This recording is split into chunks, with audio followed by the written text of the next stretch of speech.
Indigo की अभी की कहानी सिर्फ फ्लाइट कैंसिलेशन की नहीं, बल्कि देश की सबसे बड़ी एयरलाइन के ऑपरेशन मॉडल के मेल्ट डाउन की है।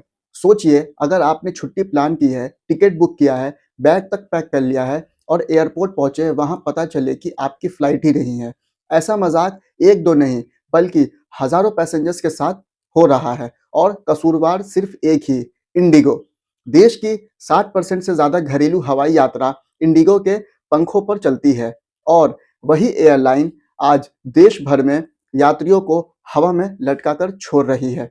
1 नवंबर से अब तक इंडिगो ने 1200 से ज़्यादा फ्लाइट्स को रद्द किया है, जिनमें से 755 सिर्फ क्रू की कमी और नए फ्लाइट ड्यूटी टाइम एफडीटीएल नियमों की वजह से थी।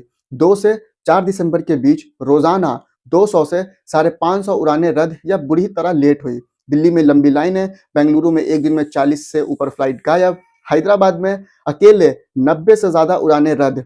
कई लोग फर्श पे सो रहे हैं, कहीं बच्चे के साथ फंसा परिवार रो रहा है, किसी का एग्जाम मिस हो गया तो वहीं किसी की शादी और यहाँ तक कि लोगों की सर्जरी।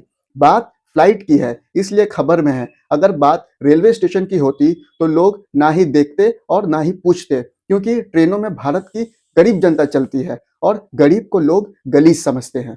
डीजीसीए ने इस पूरे ऑपरेशनल ब्रेकडाउन पर जांच शुरू की है और एयरलाइन से पूरा जवाब मांगा है। कंपनी आधिकारिक बयान में कह रही है कि क्रू की कमी, नए रेस्ट नियम, टेक्निकल ग्लिच, विंटर शेड्यूल और एयरपोर्ट कंजेशन ने मिलकर सिस्टम को तोड़ दिया।